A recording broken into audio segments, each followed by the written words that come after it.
नमस्कार। राजस्थान कांग्रेस का भविष्य कौन? सचिन पायलट, गोविंद सिंह डोटासरा या अशोक गहलोत? इस बात को समझे उससे पहले एक लिस्ट, कुछ नामों की लिस्ट।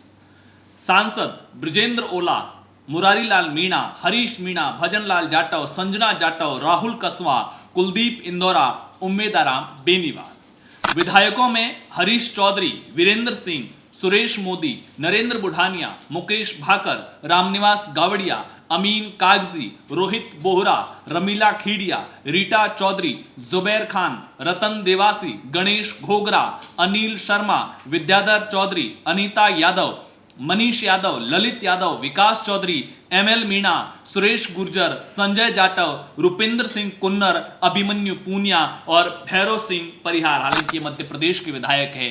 25 विधायक, 8 सांसद।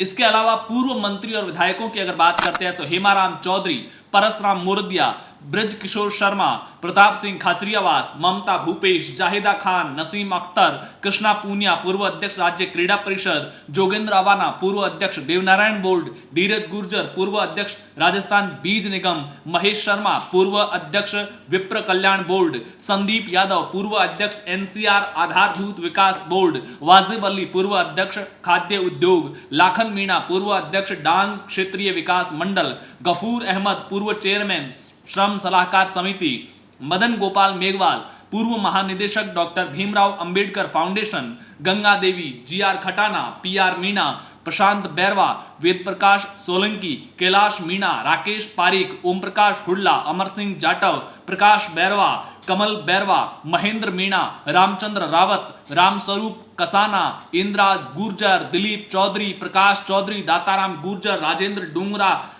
राजेंद्र गंडूरा, अशोक तंवर। इसके अलावा जो सांसद प्रत्याशी रहे और चुनाव हार गए उसमें करण सिंह उचियारडा, अनिल चोपड़ा, दामोदर गुर्जर। इसके अलावा भी अगर नेताओं की बात करेंगे तो लिस्ट बहुत लंबी हो सकती है और ये लिस्ट उन नेताओं की है जो 11 जून को दौसा में राजेश पायलट की पुण्यतिथि पर आयोजित कार्यक्रम, सचिन पायलट के पिता राजेश पायलट की पुण्यतिथि के मौके पर दौसा में सचिन पायलट के कार्यक्रम में शामिल हो गए थे। और इसी के समानांतर अगर 2023 में हुए कार्यक्रम की लिस्ट देखेंगे तो बहुत छोटी थी, जब राज्य की सत्ता पर अशोक गहलोत काबिज थे। राज्य की सत्ता और संगठन दोनों अशोक गहलोत के इशारे पर चलते थे। इस लिस्ट के जरिए आगे बढ़ेंगे और ये समझने की कोशिश करेंगे कि राजस्थान कांग्रेस का भविष्य कौन हो सकता है। भविष्य के मायने ये हैं कि जिस तरीके से लोकसभा चुनाव हुए 25 में से पहली बार कांग्रेस पिछले 10 सालों में ये तीसरा चुनाव था, 2014 2019 के बाद अब 2014 के अंदर जब राजस्थान में कांग्रेस खाता भी खोल पाई। और न सिर्फ खाता खोला बल्कि कांग्रेस ने राजस्थान की 8 लोकसभा सीटें जीती। 3 सीटें उनके पार्टनर के हिस्से गई।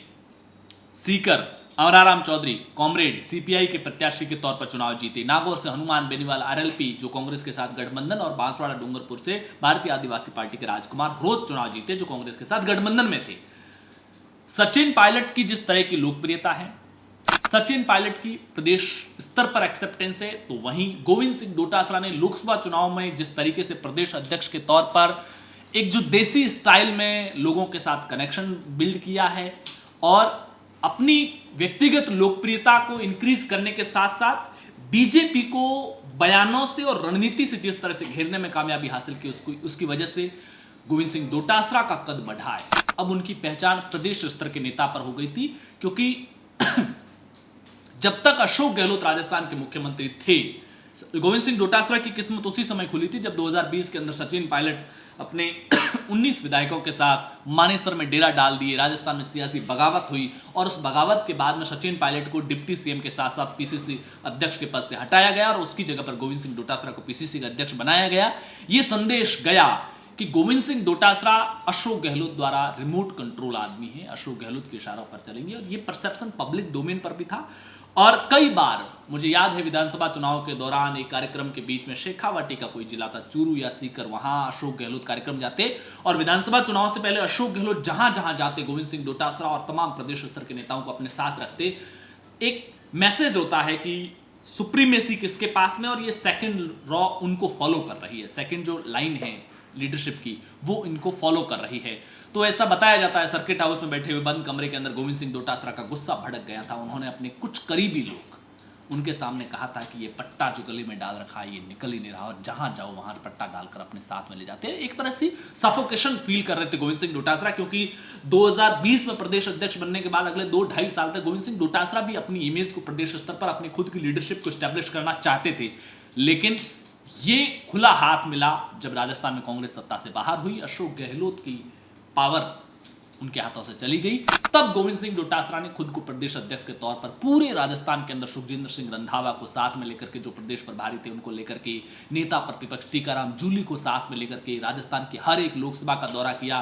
चुनावों से बहुत पहले फरवरी और मार्च के महीने में कार्यकर्ताओं के सम्मेलन होते थे, बड़ी सभाएं होती थी, वहां पर संगठन स्तर की बंद कमरों में मीटिंगें होती थी, और ये तलाशने की कोशिश करते थे कि कौन परफेक्ट कांग्रेस का कैंडिडेट हो सकता है।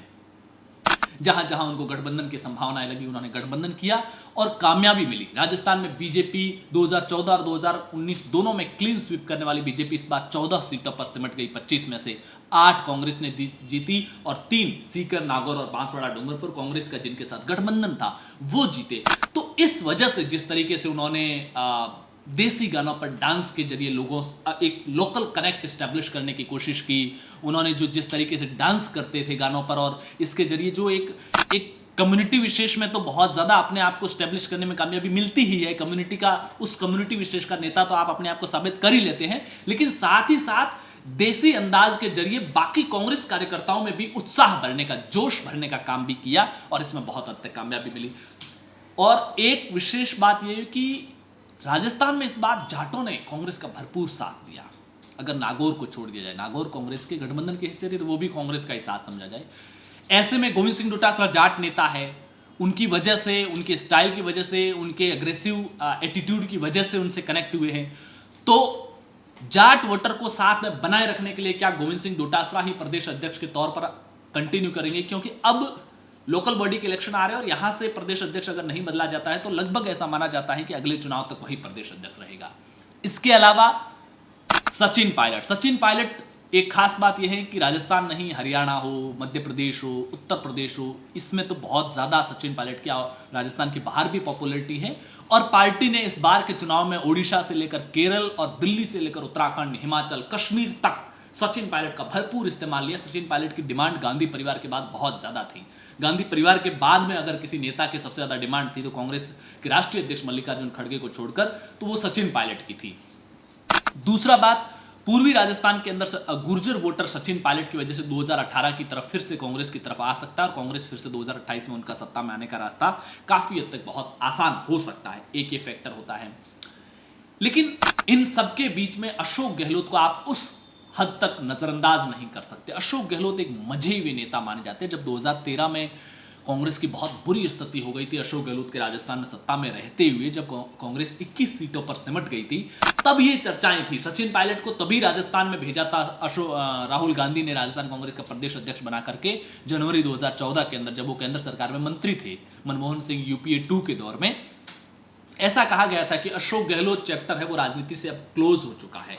राहुल गांधी अपनी लीडरशिप को स्टेट बाय स्टेट आगे बढ़ाएंगे और पहली कतार की लीडरशिप के तौर पर तैयार करेंगे। लेकिन राजस्थान में युवा नेताओं को एक्सेप्ट करने का उतना कल्चर है नहीं। कौन नहीं जानता कि सचिन पायलट के पिता राजेश पायलट जब पहली बार राजीव गांधी और इंदिरा गांधी की सिफारिश पर टिकट लेकर के दिल्ली से, हालांकि वो टिकट तो यूपी के बागपत से चौधरी चरण सिंह के सामने चुनाव लड़ना चाहते थे, लेकिन चौधरी चरण सिंह के सामने कोई दूसरा प्रत्याशी होने की वजह से फिर उनको टिकट नहीं मिला। फिर जब वो एयरपोर्ट पर इंदिरा गांधी से मिलते हैं, राजस्थान के जब भेजा जाता है भरतपुर से टिकट देकर के, और वो जयपुर प्रदेश कांग्रेस कार्यालय पहुंचते हैं, उस समय पीसीसी चीफ थे जगन्नाथ पहाड़िया।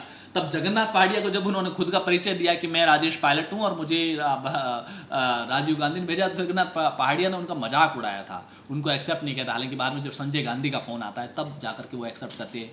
बाद में भी किस तरह से भरतपुर से जब वो चुनाव लड़े तो उनके खिलाफ साजिशें रची गई थी, उनका नामांकन रद्द करवाने के प्रयास हुए थे कि नत्थी सिंह वहां से निर्विरोध चुनाव जीत जाए। लेकिन ये एक नई लीडरशिप कांग्रेस के अंदर खड़ी होगी तो आने वाले समय में भी हमारे लिए दिक्कत करेंगे। तो बहरहाल, तो राजस्थान में यूथ लीडरशिप को एक्सेप्ट करने का कल्चर थोड़ा कम है। यही वजह है कि जब भी कोई युवा आगे बढ़ता है तो पुराने सारे एकजुट हो जाते हैं, जिस भी पार्टी में हो या जिनके लिए भी लिए वो भविष्य में खतरा बनने वाला होता है। सचिन पायलट के लिए भी दिक्कतें हुई। अशोक गहलोत मजेवी नेता के तौर पर उन्होंने 5 साल दिल्ली कांग्रेस के अंदर अपनी संगठन के अंदर मजबूत पकड़ बनाई, अहमद पटेल से अच्छे रिश्ते किए, अहमद पटेल के जरिए गांधी परिवार तक पहुंचे। और सबको पता है कि 2018 के अंदर जब राजस्थान में बहुमत कांग्रेस को मिला तो फिर से मुख्यमंत्री अशोक गहलोत बनने में कामयाब हुए। फिर पूरे 5 साल गांधी परिवार को भी आंख दिखा करके अपना कार्यकाल पूरा किया अशोक गहलोत ने। अमित शाह और मोदी से मुकाबला करते हुए कार्यकाल पूरा किया। इसलिए अशोक गहलोत आज के दौर में भले ही राजस्थान कांग्रेस में बहुत ज्यादा संगठनात्मक भूमिका में नहीं हो, नेता प्रतिपक्ष जैसे या किसी और अहम पद पर नहीं हो, लेकिन अशोक गहलोत राजनीति के मजे हुए खिलाड़ी है। वो किसी भी समय कमबैक कर सकते हैं, हल्के में नहीं लेना चाहिए। ऐसे में अब भी बड़ा सवाल वही है कि राजस्थान कांग्रेस का भविष्य कौन, सचिन पायलट, गोविंद सिंह डोटासरा या अशोक गहलोत। आपकी जो भी राय हो नीचे कमेंट बॉक्स में जरूर बताइए। वीडियो को लाइक और शेयर कीजिए। पॉलिटिकल पंचायत पर पहली बार आए हैं तो चैनल को सब्सक्राइब जरूर कीजिए। शुक्रिया।